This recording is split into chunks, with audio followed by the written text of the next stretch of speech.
And your How's it going, probationary everyone? assignment. Schaefer here, back with another You're welcome final to take review, another this run at the time simulation talking if you'd about like to try and earn a better Starfield. score. We'll only keep Oh, your so best where to run. begin with this one? Starfield is an amazing experience. I genuinely think that. It's not just because this is the most bug-free, stable version of a Bethesda game I've ever played, and I'm not being sarcastic, by the way. I played for around 100 hours, I think, and I only experienced one or maybe two bugs, or major bugs, or bugs that like ruined quests or made it so I couldn't finish those quests. And honestly, those were just kind of like offshoot side quests that didn't really matter that much, or didn't really have any impact whatsoever on the story, and didn't make any difference to my gameplay. But there's much more to it than that. It's not just bug-free and stable.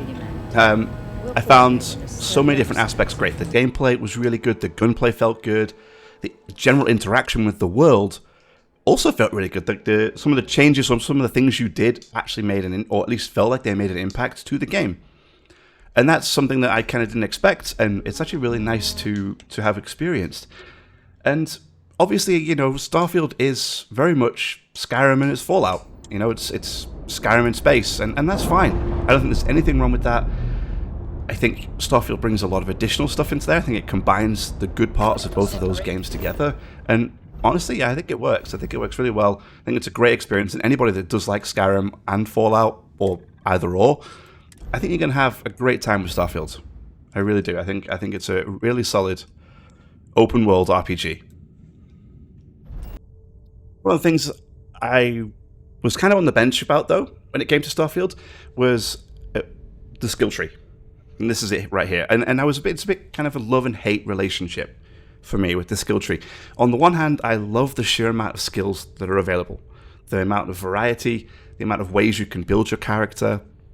Truly mind-blowing. I mean, just taking a look at it, there are tons of skills to go through. You've got stealth, you've got social, like pickpocketing, and leadership management. You've got melee skills, you've got weapon skills, you've got science, like modifications and upgrades. You've got tech skills to upgrade your ships and your lock picking. Well, that's also its downfall. It's huge. There are tons of things to pick from, and each skill requires 4 skill points, and it's a lot. I mean, I played to the game to the end. I played to the end of the game. I got all of the main faction quests completed, all of the main story completed, and you know, I didn't do anything, but I at least started New Game Plus. I did a whole bunch of side quests and repeatable quests for money and reputation, things like that. And I arrived at level 45. That was it. So for the entirety of the game, it took me to level 45. That's not a lot, considering you only get 1 skill point per level. That's 45 skill points across this entire skill tree. And it's enormous. It's like the skill tree's so big that it's designed for a multiplayer game, so that multiple people play, and you all specialize in a certain area on the skill tree to be the best you can at that skill. And that's where it felt bad. That's where I didn't enjoy the experience. On this note, and a final note here on this point, is I didn't like what they did with stealth. I maxed out this rank as stealth, and even though I was 100% more difficult to detect when sneaking, it didn't feel like it in the slightest. As a matter of fact, getting rank 4 out of 4 in stealth felt like I was as easy to detect as when I had no points in stealth whatsoever. That felt really bad. I don't know.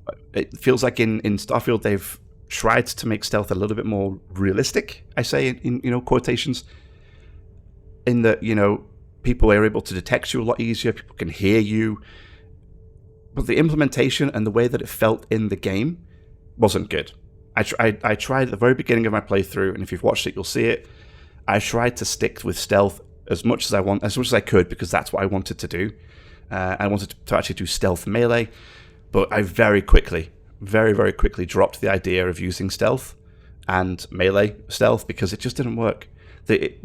Closing the gap and actually sneak attacking somebody with a melee weapon became next to impossible in so many situations. that it just became unfun, and I just stopped using it. I ended up becoming a stealth archer. Essentially, was the end of it. I just shot people with sniper rifles from miles away because it just worked better. I mean, there was also the skill here, which is concealment. As you can see, I didn't even get enough points in physical here to unlock it. And this increases your... This just gives you more perks towards your stealth. I just didn't think... You know, in the end, at first I wanted to get it. I just felt like it wasn't worth my time and effort. And that's a real shame, I think. I would much rather stealth be like Skyrim or Fallout, where it's just... Yeah, maybe more unrealistic, but it's a lot more fun. And it's a game, so I feel like that's more important. But anyway, that's just my opinion on that one, and I'm going to stop talking about the skill tree now. So, moving on. The story, the lore, the overall presentation of the game, I really liked. It was great in my opinion.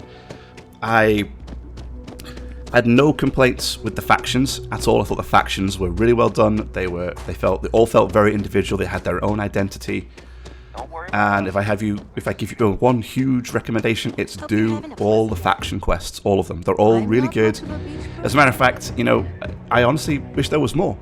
I really do, because I would still be playing this game if there were, because they're just that fun. They're so interesting. There's some huge decisions that you can make in each of them. Excuse me, you can't just waltz in there. Do you have an appointment? And they were just great.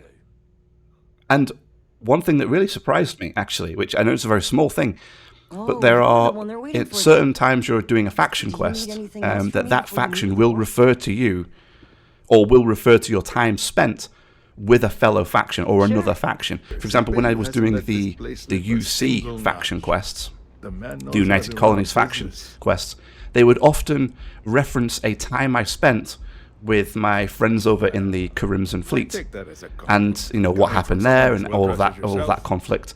And you know, it ultimately didn't stop me from completing the UC faction quest line. It didn't stop at all. We were able to just do it as you would expect. But the fact that it was mentioned, there was dialogue options built into it, the conversations you had, and there were even some responses to questions that you had to give as a direct result of your time spent with another faction. I just thought that was a really nice touch to add in. It was something really small, but just kind of felt connected. Just made the world feel, or the universe, I guess in this sense, feel more connected together. So everything wasn't just completely separate and segregated in its own little area. It felt like, oh hey, hang on a minute, these guys actually know that I would spend time with the Crimson Fleet, or at least I was involved somehow. And I just thought that was a nice little touch, nice little something to add on the top. The main story itself is tricky. I didn't hate it. I actually quite liked it. I thought it was really interesting. It does let you become a bit of a space mage, and I'm all for being a space mage. So without saying too much, I definitely recommend at least starting the main story, or going a little bit into the main story to start becoming a little bit of a space mage, because it is kind of fun what they did with it. And it actually kind of made me a bit sad, because the amount of stuff that you get to play with is kind of limited. I think is very limited. But it's so much fun. And I quite liked the idea of it, that honestly it made me sad that it's not more. There isn't more of it. You couldn't become more of a space mage, right? I think that would have been really, really interesting and kind of fun to play with. But you can become a little bit of one, and I think it is fun. The conclusion to the story, I didn't hate it. You know, I honestly sit here and think I didn't hate it. It was actually quite an enjoyable journey. There were some pretty impactful decisions to make along the way that genuinely made a difference to you as a character and to your world, which I thought was good, to have to make those kind of tough decisions. And the end of it kind of rolls really nicely into New Game Plus. I think that works just really well, really smooth transition into New Game Plus from the ending of the game. So overall, I didn't think it was anything, you know, absolutely mind-blowing, but at the same time, I thought it was solid. I thought it was really good, and I genuinely did enjoy finishing it. I didn't get all of the space powers either. I think there's like 24 in total. I got most of them, but I think I missed out on a few of them before I ended it. But there were some really interesting ones there, so I definitely recommend going and finding some of those, picking them up, and have a go at them. Of course, wouldn't be much of a review about an RPG if I didn't talk about the gear. Now, the gear is... It's pretty standard gear. There's a lot to pick from, there's a lot to find, there's a lot to buy, sell, modify, and all of these, you know, a lot of the modifications come with skills, so apparently this is a silenced machine gun, which or a minigun, which I find quite amusing. Actually, this might not be my silenced minigun. Oh, I think it is. This thing apparently on the end is a silencer, so you can definitely do a lot with your weapons and with your equipment. You have operative suits, so that's the thing underneath your spacesuit, and obviously you have your spacesuit, which comes with a backpack, actual spacesuit, and the helmet. There is a lot to find. There's a lot to pick from. I was a little disappointed that I didn't see more weapons like this one, rarer weapons. This is an epic rifle I picked up at one point. So you find yourself, at least I found myself, running around with weapons that were just like this, standard weapons, unfortunately. Because a lot of the shops also didn't offer much in ways of rare weapons, or really offer much in terms of anything, actually. Towards the end of the game, especially, or maybe even earlier, maybe towards the mid-game, I found that most of the equipment I wanted I just found, or were rewards for doing the big faction quests, which is why I highly recommend doing them, and all the story quests. Yeah, and so that was a little bit sad. I was kind of hoping that you would be able to find more or make more, but you couldn't actually make any weapons. You could only enhance them and upgrade them. But to get stuff like this, you had to find it in the world. There is a lot of them. You know, you do get special named ones too. I have a few of those that didn't fit into my current playstyle at the time, so obviously they're not on my character. But there are a huge variety of them, and definitely something for everybody. This one here, this micro gun, this one is actually a lot of fun. Something I found much later in the game, and yeah. You know, there was something just a lot of fun about firing hundreds of rounds into people. It didn't do a lot of damage because it was a very basic weapon and not specialized. I mean, you can buy perks that increase weapon damage, but as I said before, with limited skills, I didn't really want to do that. So yeah, these are a lot of fun. I did enjoy using this one. And the gear. I like the gear, the variety of the gear. There are some really good looking sets. This one here is one of my favorites. One of the ones I use for most of the game. I don't want to spoil too much about this one, but I recommend doing a quest. I think it's related to a secret base. Something you find. I found it quite early on in the quest. Definitely go and do it. It's cool. It's a lot of fun.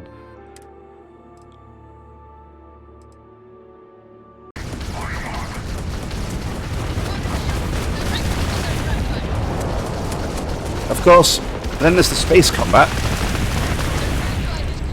and you know, I had a lot of fun with it. I had a mixture of turrets, which you can see here are auto-firing for me, and I also had I had these, which are, I think they're called obliterators. Somebody pointed them out to me as being decent weapons, and I can agree. They are absolutely fantastic weapons. They are Vanguard Obliterator auto-projectors, and they're insane. They do a lot of damage. They're very fast-firing weapons. Honestly, I wish there was more to the combat. I wish there was free-flying between planets, between systems. Something more akin to Really Dangerous or something similar along those lines, because I think that would have been a lot of fun. The whole zoning and just sort of fast traveling between everywhere that you go in space did kind of feel a little bit after a while. So I definitely would have liked a lot more. It would have also been really cool to make an actual base in space, rather than being limited to planet sides only. One thing I did like, though, one thing that I will say that was a lot of fun, was the general building of your ship. So this was my eventual creation. I had a different reactor towards the end, but this was the general idea. I liked it. It's probably not the prettiest, it's probably not the most well-designed thing in the world, but I liked it. I liked putting it together. And it took me a while to fly around, and you know, I spent a lot of hours putting all the different pieces together and all the components together to create the ship that I wanted, the look and the feel that I liked. And I think that this is great. This was something I was super looking forward to when it came out, or when it was announced. And I'm not disappointed. I think it's really good. I think those that are a lot more talented at this sort of thing than me can probably create some really unique, really interesting designs, and something probably far better than mine. I think mine gets the job done, though. It's very powerful. It's very big, you know, because obviously big's important, right? It's good to have a really big ship. So overall, yeah, I loved it. I loved it, just the ship design and ship creation, and I could spend hours more making different varieties and different ships. Absolutely. So something I would definitely give thumbs up for this one. Absolutely. Had the time of my life with it. Spent way too long designing this ship. I'm not even quite sure what it's supposed to be, but it does the job. It's a little empty. I think I needed more crew. But other than that, I liked it. It was good. So having just spoken about the shipbuilding, there's also the other component, which is the base building, the outposts. This is kind of my base ended up looking like, or my main base ended up looking like. It's not finished. It's not 100% furnished anyway. It's got a few components in there that I liked, some of the areas that I filled out, and it's got lots of links to other planets, bringing me in resources. And I liked this. I liked the outposts, I liked the building of them, I liked the setting up of them, but I did find myself becoming quite frustrated with it as well, simply because it felt like a lot of the... So I have 4 or 5 different bases, maybe more now, all connected to this one, bringing in raw resources where I store them, eventually would build them into components and also use them to build my base here overall. And I found that a lot of the time, the connections didn't work as well as I expected them to, resources didn't move around as much as I wanted them to, and that could have been my optimization, that could have been my setup was not correctly done. I honestly don't know, but there isn't a lot of guidance in the game to direct you to whether or not you've made mistakes or whether or not something isn't working properly. And that would have been quite nice, especially if you went to like one of these areas where deliveries arrive or are picked up. If on there it could have given you more information about maybe what's holding up deliveries, maybe why something is slow, and it would have just been nice to get a little bit of extra guidance and help, because unfortunately I often found, for example, helium-3, I had tons of it stored away on a planet that was supposed to be arriving here, but often I found that it just didn't make its way through the complex web of connections that I had. So maybe, again, it was my fault for making the connections too complicated. But when you're limited to 3 landing bays per outpost, it's very difficult to make a central base like I wanted to here, where you pull all the resources inwards, because you have to essentially condense all of those resources down into only 3 these, like the landing base, only 3 deliveries essentially, and you can't like add multiple deliveries to one starport. You have to have one delivery is one connection, so it's just 1 to 1. So this planet to one other planet, or rather this, I'm not explaining this very well, but this these stations here, these cargo links, let's call them that, this cargo bays, these can only be linked to one other outpost. You can't link them, like you can't link multiple outgoings to one incoming. That's probably a better way to say it. So you can't link multiple outgoings to one ingoing. It's 1 to 1. One outgoing to one ingoing. That's it. And that I thought was a bit of a missed opportunity. I thought it would have been nice to have multiple into one. And I think this would have made this work a lot better. But overall, I did have a bit of fun with it. Due to lack of resources for the space, for the furnishing area of it at least, I ended up not completing it 100%, but I generally like the overall idea of it. I would have liked to have seen more components. I think the number of components was limited, and I pretty much fully researched all of the components, which again is one of my gripes with the skill tree. I'm not going to get back into that, but yeah, just to unlock all of the furnishings, you had to spend more points in the skill tree just to get them. I think that was kind of a bummer. So I think more habitats, different types of habitats, the variety of habitats and the variety of placeable items would have been nice to have. So maybe that'll come in the DLC, or probably the modding community will add a lot more in for us. I think that would be great, because I can see this outpost thing being a lot bigger than it is. I think there's a lot more that we can do with it, and there's a lot more variety and customization that can happen here. So hopefully either Bethesda releases it in a DLC if they do that, or you know, the modding community usually always has us for this kind of stuff, so maybe that'll come out as well. Overall though, Starfield is a great entry into Bethesda's line of RPGs. It really is. I had a lot of fun with it. I spent 100 hours on it. That's how much fun I had with it, if that says anything to anybody. It has its problems, of course it does. I think it does a lot more right than it does wrong. I think there's some great stories in here. I think there's some great characters in here. I think many of the companions have very unique identities, which I think is really good. There are little to zero bugs, at least ones that I encountered, that really made or hampered any gameplay for me at all. It's obviously going to be played for years by fans. You know, just like a normal Bethesda game, Skyrim or Fallout, this is going to get modded constantly, I think, for many years to come, and we will see some probably pretty amazing things come out of that community. And actually, I'm looking forward to it. Really looking forward to see what they come up with. And if something really drastic comes that changes the game entirely, I might have to have another look at it. Honestly, I would not be adverse to playing the game again if I wanted to, if I felt like there was something big enough to do so. If Bethesda ever releases a big DLC for this, I will definitely be coming back to visit that DLC 100%. May not be a new game, might be a new game plus that I start, but either way, I definitely am willing to come back because I had a lot of fun with it. And that's all I think I have to say. Overall, I think it's great. I had a really good time with it. I hope you got something out of this video. If you did, leave a like, subscribe for more, and I'll see you in the next one. Bye-bye. So that'll be it for this episode. If you enjoyed, leave a like, subscribe for more, and I'll see you in the next one.